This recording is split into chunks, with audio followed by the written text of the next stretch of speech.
Hey Ron, my name's Charlie and I've been making Fakemon for around 2.5 years by now. I took a couple breaks in between that, but my art definitely has improved. Oh, and I'm Irish if you couldn't tell by my voice.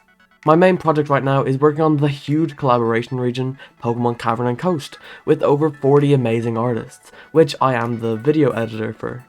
And if you're not Truegreen7 and just clicked on the video not knowing who this man is, he's an inspiration to me and a lot of my friends.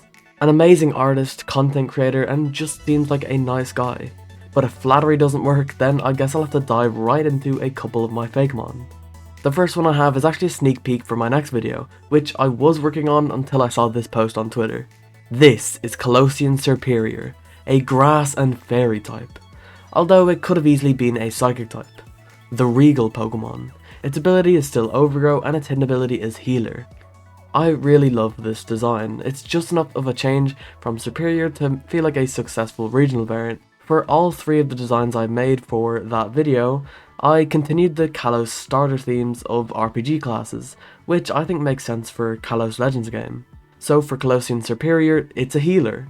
That's why I gave it elements of traditional priests in RPG games like the head crest, row patterns on its belly, the eye symbol on its chest, and its cape. I also gave it this big healing crystal growing out the end of its tail, cause, I don't know, I thought it'd be cool. And I think it is. It can use this crystal to heal other Pokemon. Oh, and these are a couple of its scuffed sketches that I made for it. Now, coming off of that, we've got another unreleased Pokemon that I've made for my new Ireland-inspired region. And god, this one went through a lot. So for context, it's like the Obstagoon of the region. It evolves from this dark and normal type regional Patra and Watchog line. Credit to Zeus54 for the original Patra and Watchog artwork. And their evolution Marmarobble, the Heist Pokemon, a dark and normal type. This guy went through a lot of changes. It was originally going to be like a drug dealer of sorts, and god, they were not very good. Then I decided to make it more humanoid and I got this design, which I also wasn't very happy with. So then I came to this. I like this one a lot more. It's now more of a robber with its tail being a bag and it having a sort of mask on its head, but it's more of a Robin Hood figure, stealing from the rich and giving to the poor, since there is a sort of homeless problem here. And yeah, the last thing I'll say is its name is a mix of Marmoset, Rob or Robber, Roball, which is robbery in Irish, and Rebel. Now the last one I'll show for this video before the new one will be this one I made using a challenge that actually originated on the Truegreen7 channel, with the 10 PokeTubers design a Pokemon together. Except I did it with my friends, and this was the prompt. Crazy, yeah, I know, and almost impossible seeming. However, I got the idea of making it a 5th genie. The typing and the stats fit with it, and I could make the tail out of black ice to fit the colour palette and the typing. Plus, for the Deep Abyss, it could be the Deep Abyss of space instead of the sea. So at that, this is Endurus, the Void Pokemon, an ice and flying type. The name is a mix of End, Ender, and Aeolus, which the other genies get their name from. Endurus lives in the Deep Abyss of space. It is said that Endurus created Tornadus and Thunderous with its immense strength, to wreak havoc on humanity. He made Landorus to rule over them, and Enamorus for, himself. So yeah, a master of the group I would say, and also fits its personality. Thanks Dan. I never got around to making its Therian form, but maybe I will someday in the future. Now after all that yap, I'll finally get to the speed paint of the new Pokemon.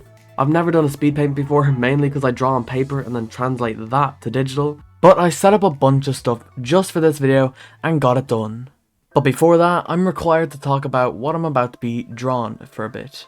So the Pokemon I'll be drawing is a prototype for my water starter for the Ireland region. It's a monkey based on the steampunk era or style. And that's when I got the idea of it being a sort of wind-up monkey, which also fit the style. The whole starter trio's themes are time, so the water starter is style over time, so it goes from steampunk to modern to futuristic, and I think this is a good start. So I got right to sketching and I tried to sketch out a normal kind of Teletubby looking pose and figure. Well, my friends said it looked like a Teletubby, I still think it looks like a monkey, and we settled on this sketch. So I brought it over to Krita, which I used to draw, and then traced over what I did in real life with the line art. The colours I did struggle quite a bit on, but the shading I'm quite used to at this point, so with a bit of tweaking and texturing, which I don't usually do, but I tried a bit of texturing for this one. This is Steamian, the steampunk Pokemon, a water type. Its ability is Torrent and its inability is Steam Engine. I still think I could improve it over time, as well as my fire starter, which I also think I could improve a lot, but I wanted to get this video out so maybe I could have a chance to get in contact with the god Ron himself. So, hope you see this, Ron. As I said earlier, you're a huge inspiration to me and a lot of other people, and that'll be it. Make sure to subscribe and see ya.